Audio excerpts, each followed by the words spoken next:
Jean-Jacques, tu m'entends?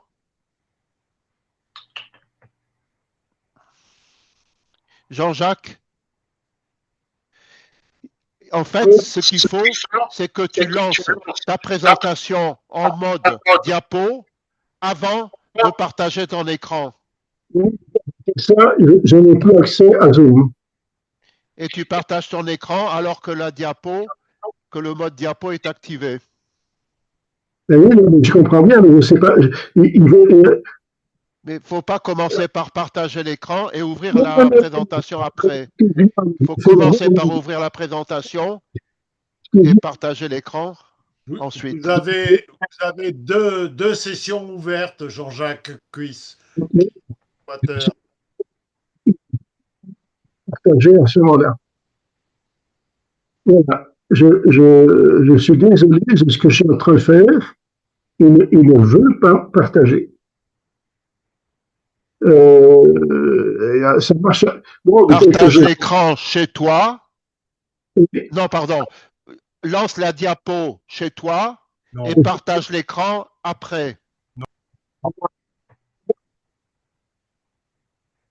C'est ce que j'ai fait. Hein, c'est ce que j'ai fait. Et il n'a pas voulu partager à ce moment-là. Donc, ce qui fait que j'ai changé la façon de faire à cause de ça. C'est pas parce que je me prenais mal, c'est parce que ça ne marchait pas. C'est pas la même chose. Est-ce que chez toi, tu ouvres ta présentation et tu la mets en mode diapo avant de partager ton écran? Ça devrait marcher avec ça. Non, Gérard, ça ne marche pas forcément. Quand on met les présentations en mode diapo, parfois ça prend tout l'écran. Mais Jean-Jacques ne peut pas nous envoyer sa présentation et puis. En tout cas, instantanément, parce qu'elle est trop grosse. Attends 2 secondes. Hein. Ah oui, là ça paraît. Mets-le en mode diapo. Non, mais c'est pas le bon mode. Hein. Attends, je regarde. Ça change? C'est parfait. J'ai rien changé. Je n'ai rien changé. Non, ça fonctionne bien. Et si vous passez en mode diaporama, qu'est-ce que ça donne?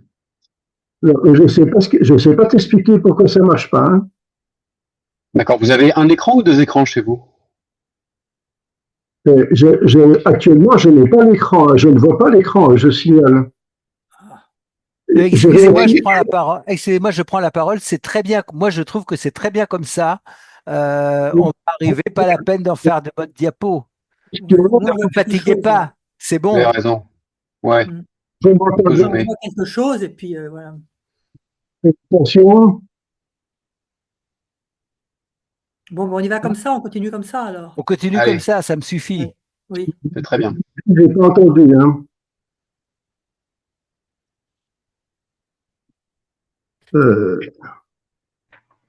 Bon, je commence et ça ne va pas vous me couper. Bon, je vais simplifier la présentation vu l'heure. Oui, on avait entendu tout à l'heure le Rubix, enfin tout ça. Donc, et là. Voilà, oui.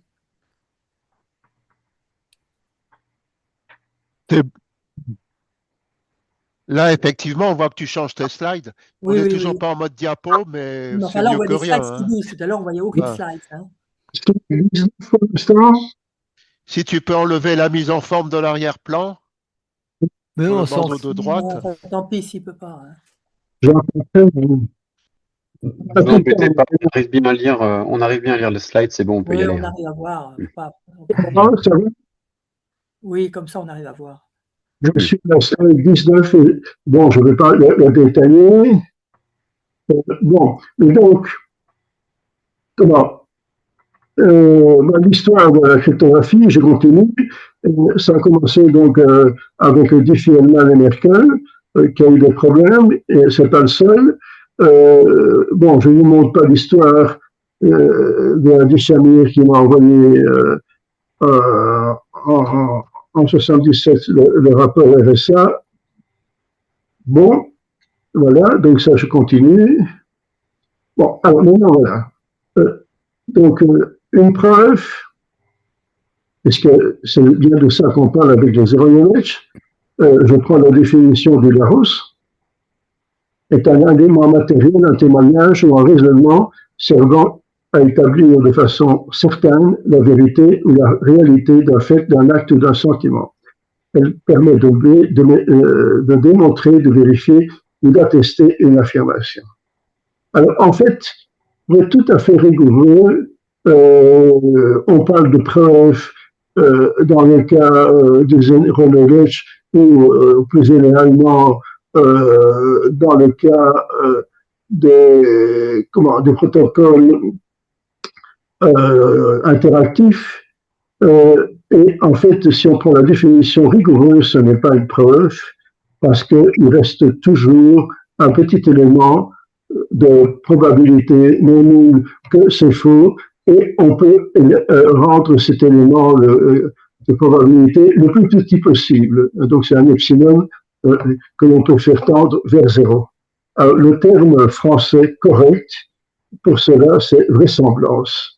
Bon, c'est un petit détail, mais ça évite certains quiproquos. Bon, ben donc je vais. Bon, pour la petite histoire, et Louis était très marqué par cela, c'est qu'il faut savoir que le rapport RSA est daté en principe du 1er avril 1977.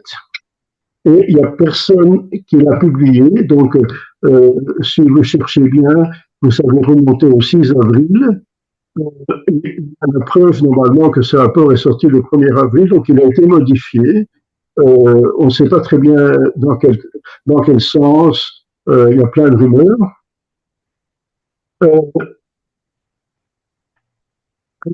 Bon, pour bien comprendre ce que c'est une preuve ou une vraisemblance, il y a ce qu'on appelle la preuve par neuf. Je ne vais pas vous détailler ça. Vous avez sans doute appris à l'enseignement primaire. Vous faites des addition, soustraction, multiplication et division. Une preuve par neuf que vous avez devant vous. Et si correct, l'application de nombres en question et la preuve doivent donner le même résultat. Si vous modifiez le résultat, pardon, c'est-à-dire que vous avez fait une erreur, les deux ne correspondent pas, et donc vous avez la preuve que c'est une erreur. Bon, c'est bien des genres de preuves qu'on parle. Alors, il y a d'autres algorithmes qui sont notamment utilisés pour vérifier le nombre de comptes bancaires ou autres. Donc, c'est ce qu'on appelle l'algorithme de Lim. Alors, ici, la Belgique se distingue par rapport aux applications de l'Europe parce qu'on n'emploie pas, en tout cas, les banques n'emploient pas l'algorithme de Lim en Belgique et ils emploient le modulo 97. Bon, alors maintenant, je vais un peu expliquer ce que c'est le zero knowledge, avec le temps qui me reste, qui va être très difficile.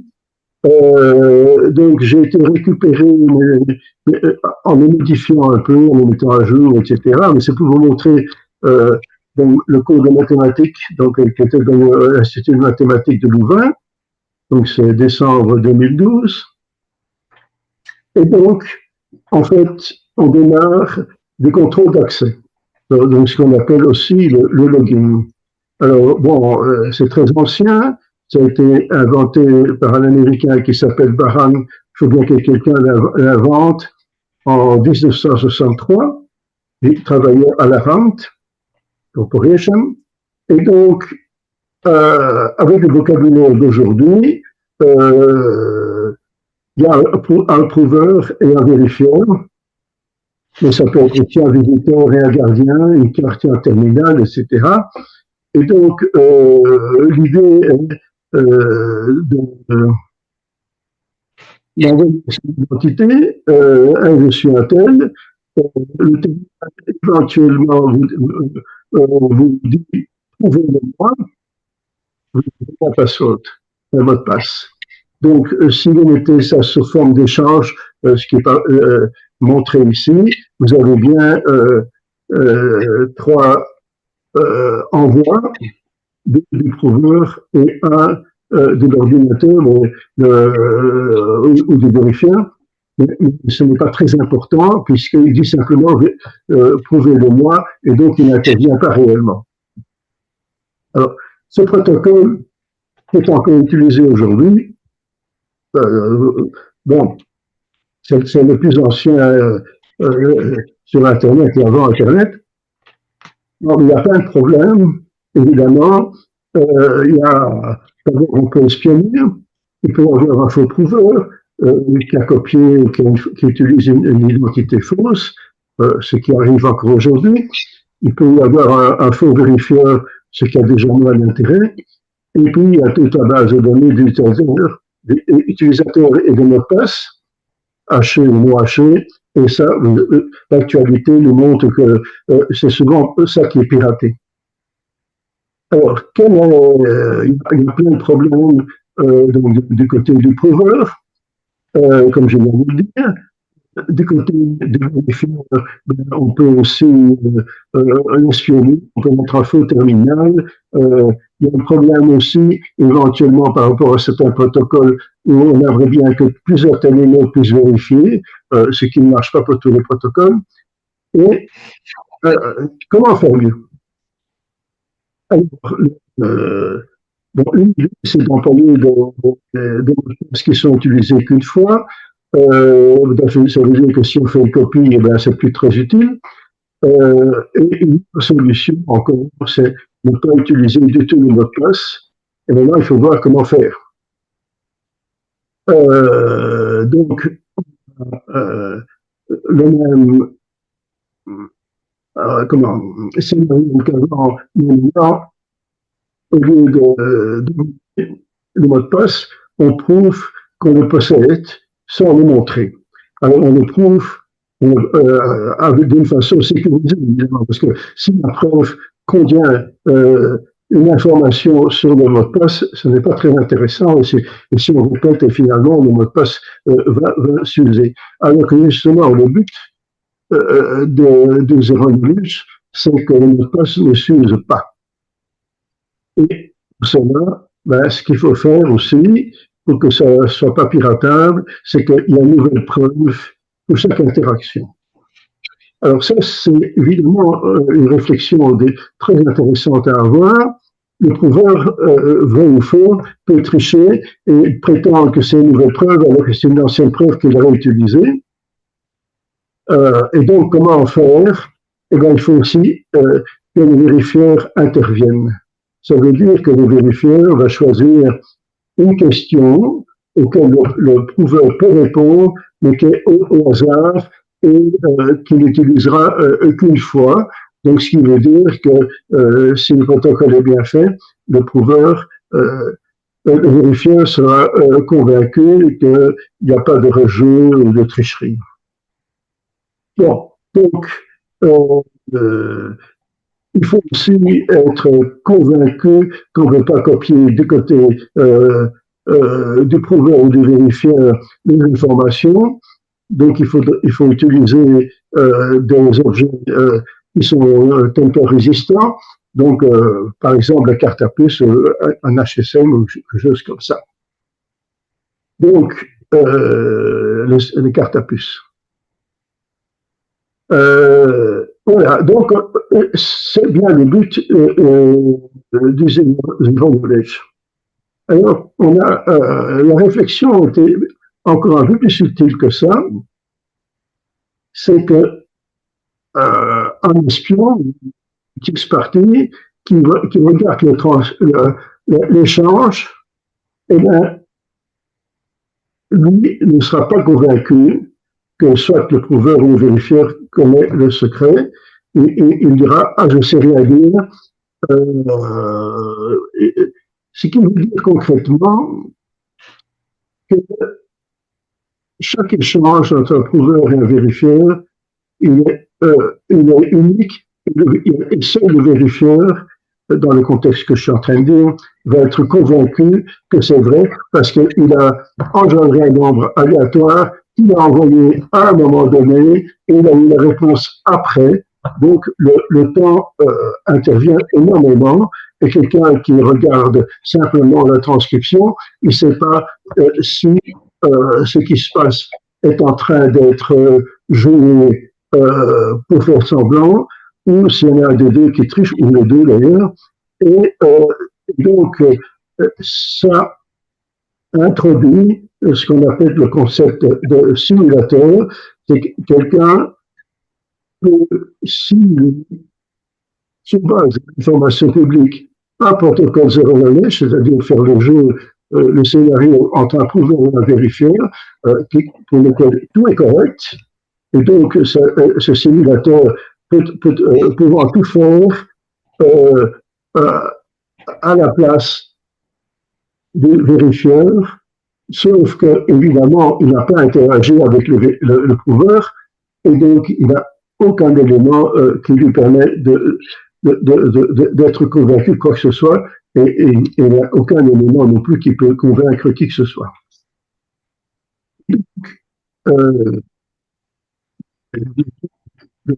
Donc, dans mot de passe, le premier protocole très intéressant, c'est Fiat Shamir. Et puis il y en a eu d'autres dont je vais parler si j'ai le temps. Alors, pour expliquer cela, à l'époque, j'ai employé la caverne d'Ali Baba. Je vais essayer quand même d'aller un peu vite parce que je vois que le temps passe, donc je vais en parler un peu plus tard si j'ai encore le temps. Alors, à part tout ce que j'ai dit, la propriété de simulation, etc., quelles sont les propriétés de zero knowledge? Il y a la complétude, c'est-à-dire qu'un prouveur qui connaît le secret, il peut prouver cela avec une probabilité 1 sans aucun doute. Il n'y a pas d'epsilon. Et le système est simple. La probabilité, comme je l'ai dit, qu'un prouveur qui ne connaît pas l'information peut être détecté avec une très haute probabilité. Ça veut dire qu'il peut tricher seulement qu'avec une probabilité très faible et qu'on peut rendre aussi petite que l'on veut en, par exemple, recommençant le protocole avec d'autres valeurs. Alors, bon, il y a encore le zero knowledge, évidemment, comme troisième propriété, qui est le fait qu'on acquiert simplement l'information. Le prouveur connaît le mot de passe, le PIN code, enfin l'information protégée, et rien d'autre. Alors, il y a deux types sans rentrer dans les détails, de protocoles. On peut supposer que le prouveur a une possibilité de calcul infinie. C'est pas très réaliste, évidemment. Et, on peut aussi supposer qu'ils sont bornés. À ce moment-là, on parlera d'arguments de zero knowledge. Donc, ça peut être utilisé dans beaucoup de cas. Il faut faire attention quand même au zero knowledge parce que, effectivement, il peut y avoir une attaque par le milieu. C'est ce qu'on appelle le problème en échec, par exemple, du grand maître, ou dans un autre contexte, le problème de la mafia. Quelqu'un fait faire un petit paiement et intercepte les communications et, en fait, va acheter chez un bijoutier. Alors, il y a une solution qui a été trouvée à cela. Mais évidemment, le problème, c'est que le protocole tel quel ne pourra pas résoudre le problème. Il faudra aussi prouver qu'il n'y a pas eu d'interception. Alors, malheureusement, je n'ai pas énormément de temps, donc je ne vais pas vous expliquer. Je vous enverrai les transparents, le protocole GT en tant que tel. Bon, j'ai fait ça au tableau en partie. Il y a quand même un point important, je répète parce que je l'ai déjà dit, mais avec d'autres mots, c'est qu'entre le prouveur et le vérifieur, eh bien, le temps est important, c'est-à-dire l'ordre dans lequel les opérations sont faites est important. Le vérifieur intervient au milieu, donc après le challenge qui est envoyé. Le challenge, ça veut dire je vous donne, je connais le secret, mais je vous donne pas et je vous donne une information que si j'utilise dans vos calculs, va vous convaincre. Et le vérifieur intervient et puis le prouveur envoie le résultat. En fait, on peut voir ça d'une certaine façon mathématique. Ça revient à avoir une équation avec deux inconnus. Et donc, le fait que vous avez deux inconnus fait qu'on ne sait pas résoudre pour trouver l'inconnu. Bon, alors maintenant, qui a trouvé ça? Bon, alors, il y a eu un papier à Euroclip 84 à Paris, où il y avait Mikhail Evakov qui intervenait, et Fischer. Et ce papier a été présenté, mais il n'est pas dans les proceedings. Et finalement, la vraie publication, c'est Goldwasser, Mikhail Evakov, ce qu'on appelle GMR. Alors, comme beaucoup de choses en cryptographie, il n'y a pas que Merkel qui a eu des ennuis, et bien ce papier a été refusé 3 fois.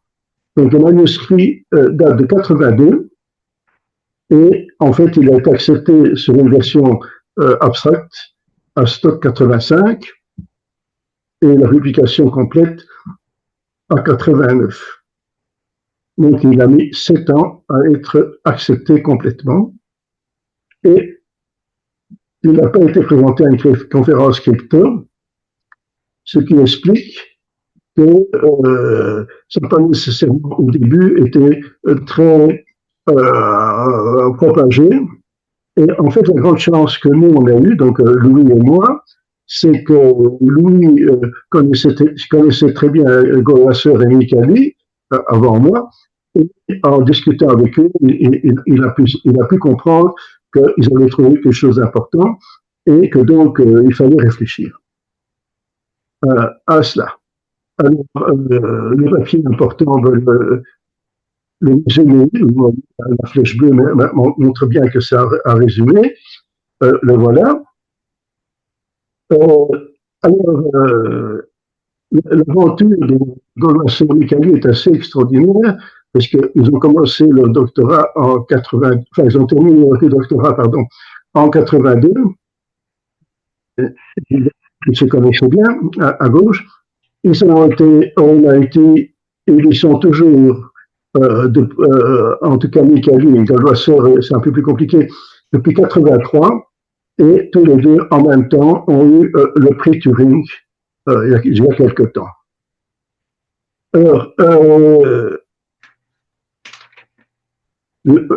Alors bon, qu'est-ce qui s'est passé? C'est que on a fait plein de rencontres. Donc, bon, par exemple, Gilles Brassard, qui vient aussi d'obtenir un prix Turing, eh bien, il a été invité chez Philips et Sœurs à Bruxelles pendant 3 mois au printemps 88. Et c'est durant ce moment-là qu'on a élaboré, enfin que j'ai élaboré plutôt, la caverne d'Ali Baba, et lui a servi de test. Et comme il connaissait très bien le sujet, bien sûr, c'est lui qui a évité les procédures de Crypto 89, où se trouve la pierre originale de la caverne. Gilles Brassard a été ici en France en 94, il était directeur CNRS, et il a enseigné en même temps que moi pour le cours de cryptographie dirigé par Jacques Stern à l'ENS. Claude Trépé aussi, qui a fait aussi pas mal de zero knowledge, et on avait même inventé ensemble, mais on n'a pas été plus loin, un clavier pour code secret. Alors, on peut parler un peu de brevets. Et c'est là, il y a déjà longtemps, bien sûr, les 10 brevets les plus importants en cryptographie et le brevet de Fiat Shamir dedans, et j'ai que le nôtre aussi. Alors, justement, Fiat Shamir, lui, il a été publié à Crypto 86, ce qui veut dire, pas longtemps après l'acceptation du papier de Guarceli Rakov, et en fait, eux essayent de trouver une solution pratique à l'identification, et puis avec une astuce qui est appelée la signature. Bon, combien de minutes j'ai encore? Bien. Alors, j'ai mis ici Google Scholar, pardon. Et ce que vous voyez, c'est que le nombre de références a augmenté. Donc, on a eu, à un moment donné, le protocole 0 plus personne n'en parle. Et puis maintenant, surtout avec les applications des crypto-monnaies, on en parle et on en parle de plus en plus, donc le papier est cité de plus en plus, et c'est vrai pour tous les papiers anciens. Alors, le papier donc, alors, ce papier de Shamir et Fiat Shamir a eu beaucoup de chance, lui, par rapport à d'autres, parce qu'il a publié ça en Crypto 86, et Sherman Oglesko avait décidé qu'il n'y avait pas de proceedings. Ce qui fait que je n'ai pas pu y aller. Mon chef a dit, il n'y a pas de proceedings, il ne va pas. Alors, bon, moi je n'étais pas content, évidemment, et j'ai démarré une procédure, je dirais, et finalement, Oglesko a dû faire des procédures qu'il ne voulait pas faire au départ. Et grâce à ça, le papier de Fiat Shamir, notamment, a été publié. Alors, Fiat Shamir, Ivo Desmet, Claude Gauthier et Samy Benjo, c'est le frère du Benjo bien connu en intelligence artificielle, a publié comment détourner ça. Et finalement, dans le journal de cryptologie, toujours le même Samy Benjo, Gilles Brassard, Desmet, Gauthier et moi-même, on a montré comment faire pour rendre ce protocole tout à fait sécurisé. Voilà. Alors, bon, après Fiat Shamir, bon, ben, il y a GQ qui vient. Donc, c'est aussi une histoire incroyable. Donc, nous avons eu la chance d'assister aussi à Marseille au premier exposé public, entre guillemets, du protocole de Fiat Shamir. Ça se passe en juin 86. On a venu un autre exposé à Londres, mais purement à terme. Par contre, ce qu'il faut bien voir, c'est que Fiat Shamir a déposé le brevet en juillet 86. Alors, bon, ça fait un procès, pour dire une convenable. Et finalement, il a disant, d'accord, ça dépend de, la validité d'un brevet dépend de la notion de ce que c'est le public.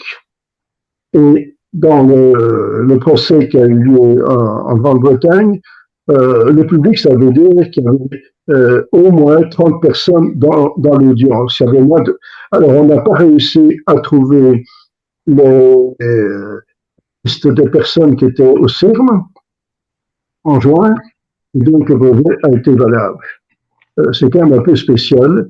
Et vous voyez ici, donc on voit bien le 9 juillet 86. Deux chercheurs de France Télécom ont trouvé d'autres choses en zéro lineage, et En fait, la question suivante, c'était, oui, d'accord, Fiat Channel, ils ont prétendu que c'était facile pour remettre sur une carte à puce. Pour les calculs, c'est totalement vrai, mais j'avais oublié quelque chose, c'est que le niveau de communication était énorme, la quantité d'octets à transmettre avec une carte à puce qui est quand même pas très rapide était énorme. Et donc, on a commencé à réfléchir à un certain nombre, et comment?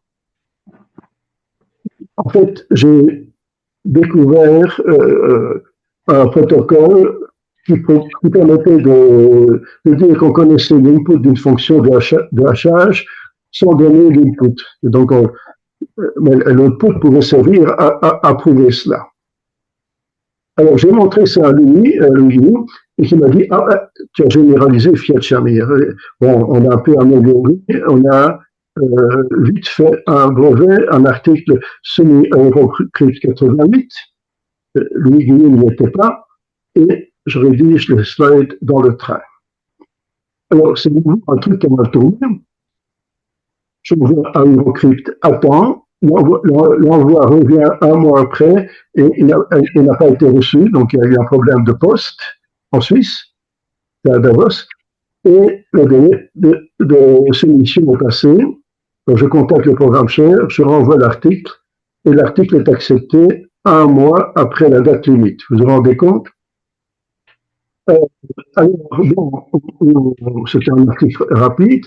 L'article complet, on le soumet à Crypto 88, qui est chairman, Shafik Abbassa, on est en famille, hein. Et en fait, il y avait deux papiers, un papier de Louis Guillou, qui généralisait un concept de Goldwasser et Rivest, dans lequel j'avais rien à voir, et puis le papier de GQ. Alors, le problème, c'est que Shafi a voulu que les deux papiers soient fusionnés. Alors, bon, on n'a pas fusionné, on a simplement mis paradoxal dans le titre et c'est tout.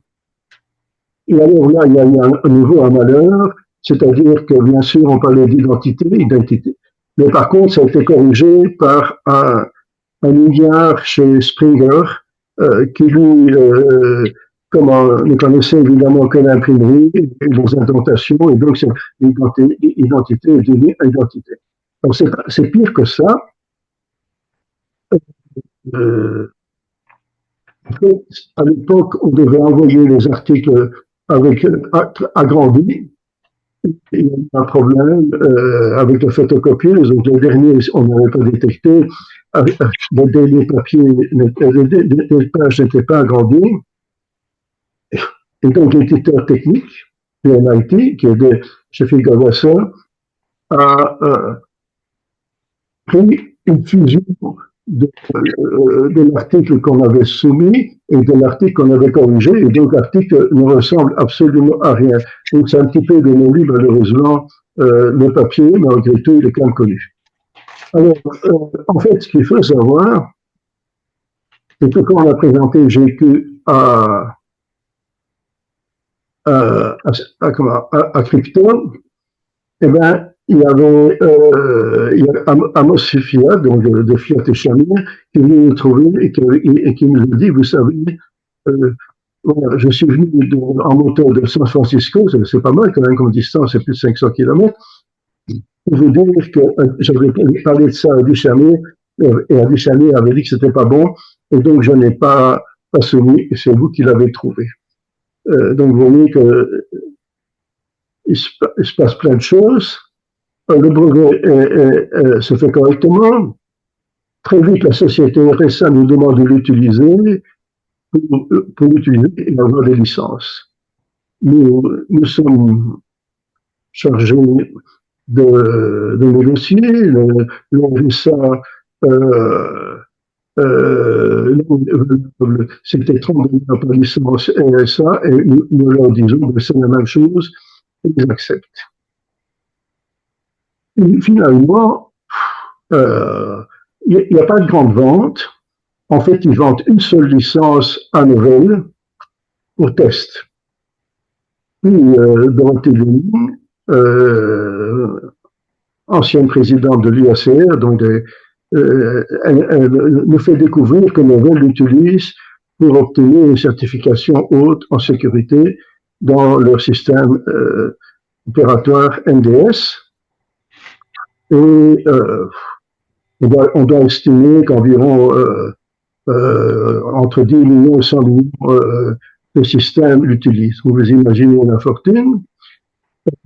Donc, vous voyez là avec une faute d'orthographe dans Guillaume, mon network, et Novell a mal tourné, il a été racheté plusieurs fois, et en fait, le network fonctionne toujours, il y a une société qui le maintient, et donc, malgré que ce soit plus Novell en tant que tel, on peut dire que c'est la nouvelle société s'appelle OpenText, on peut dire que ça fonctionne toujours.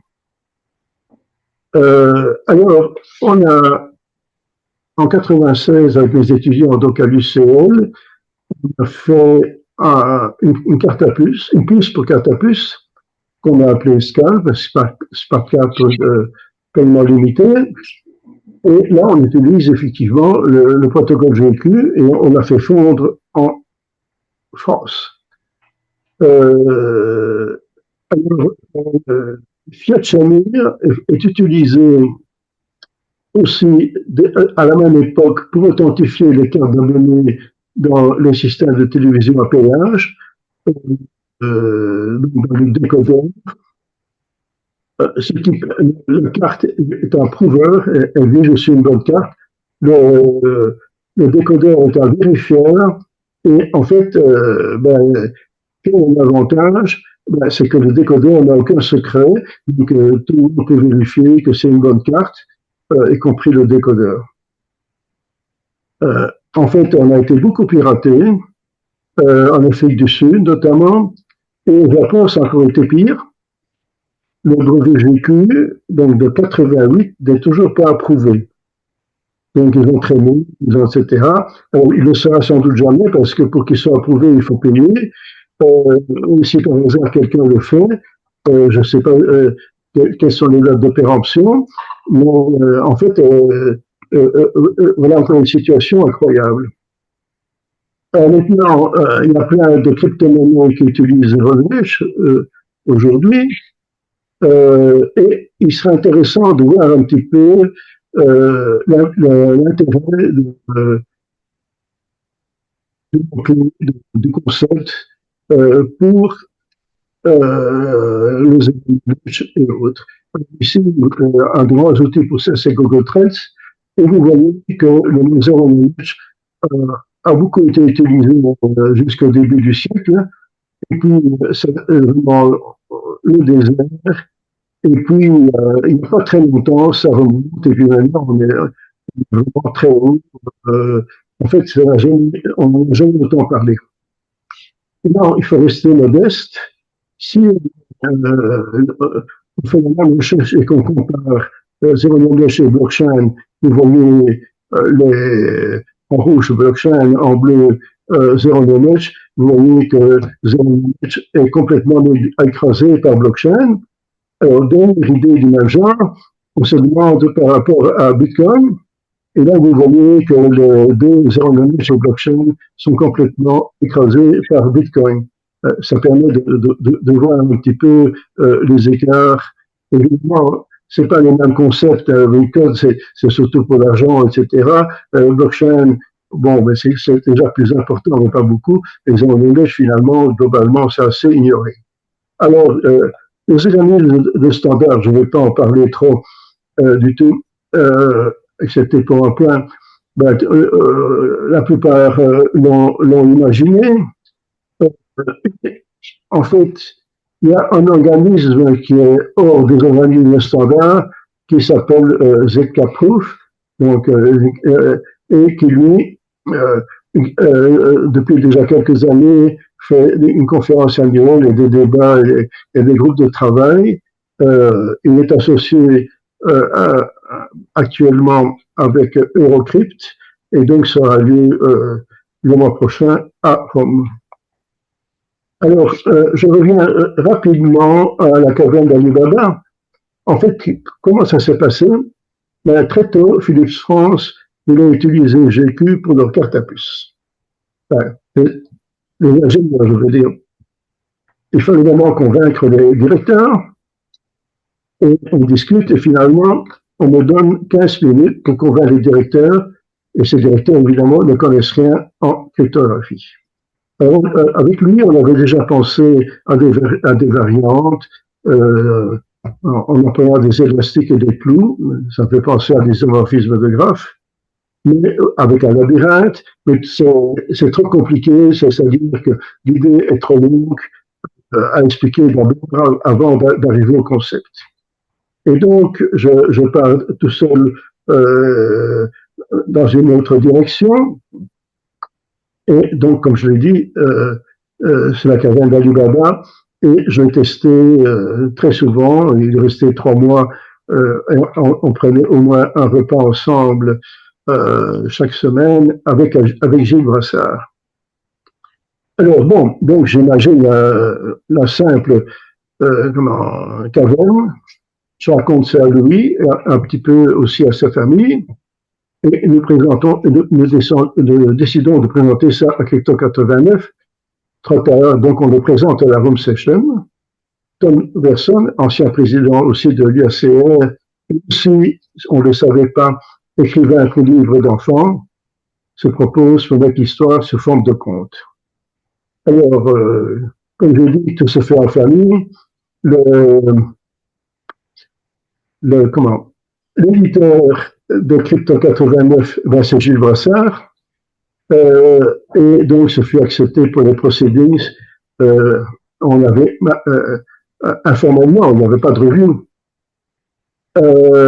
avec maximum 4 pages. Voilà, alors il faut bien voir que la caverne, elle existe au moins en 15 langues, elle a été reprise à plein d'endroits, et il y a plein de gens qui n'aiment plus le nom. On va pas trop s'en faire. Alors on est connu parce qu'il y a 11 auteurs, évidemment, d'articles dans des recherches improbables. Mais bon, on s'est fait débattre et de loin depuis lors, puisque l'article du CERN sur la découverte expérimentale du boson, j'ai pas mis, parce que c'est trop, il a 2100 auteurs. Alors, en fait, j'ai parlé de la standardisation. Donc, l'organisme GSMA se propose d'utiliser ce qu'on appelle les technologies qui permettent d'amplifier la protection de la vie privée. Pour eux, c'est la nouvelle frontière. Et en premier lieu, le zero knowledge. Donc, on va encore en parler longtemps. Alors maintenant, je vais un peu parler rapidement, j'ai presque fini, de brevet GQ. GQ, normalement,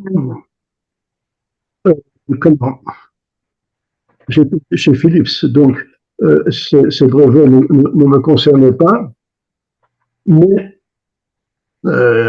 quand il y a eu les problèmes avec Novell, j'étais plus chez Philips, et donc ils m'ont convaincu que de les aider et que par contrat j'aurais 25% des revenus.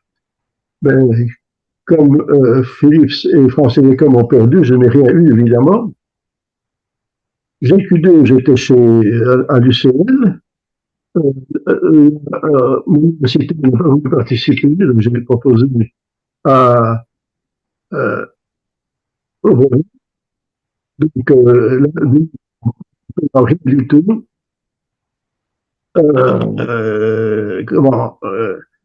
France Télécom a proposé 15%, et ça a été vendu finalement dans une famille de brevets, et le propriétaire, maintenant, il est fini, c'est un certain Nathan Myhrvold, qui est le fondateur du laboratoire de recherche de Microsoft et de bien d'autres choses. Voilà, alors, voilà une liste, j'ai presque fini, de crypto-monnaies et les zero knowledge avec leur utilisation. Donc, c'est évidemment pour pouvoir offrir des transactions anonymes et sécurisées avec preuve sur une blockchain. Alors, il y a d'autres utilisations, une toute récente. Donc, voilà, vous voyez là une publication de Google Lab concernant les ordinateurs quantiques dont je n'ai pas parlé jusqu'à présent et les codes éthiques utilisés dans les crypto-monnaies, notamment Bitcoin. Et voilà l'entête de l'article en disant bien tous les problèmes. Donc, voilà. Ils disent on ne va pas publier l'entièreté de l'attaque, donc ils ne publient pas les circuits d'ordinateur, parce que ça pourrait donner des idées aux attaquants, mais on va vous prouver qu'effectivement, on a ces circuits. Et donc, ils emploient une procédure zero knowledge. Et, surprise, ils ne citent que 3 papiers. C'est d'abord sur le papier de Golgoth Mikhail Rakov, la caverne, et un papier sur comment utiliser les neurones pour divulguer l'existence de vulnérabilités réelles. Donc voilà, donc vous voyez, ça c'est une publication qui date d'une bonne semaine et on est toujours là.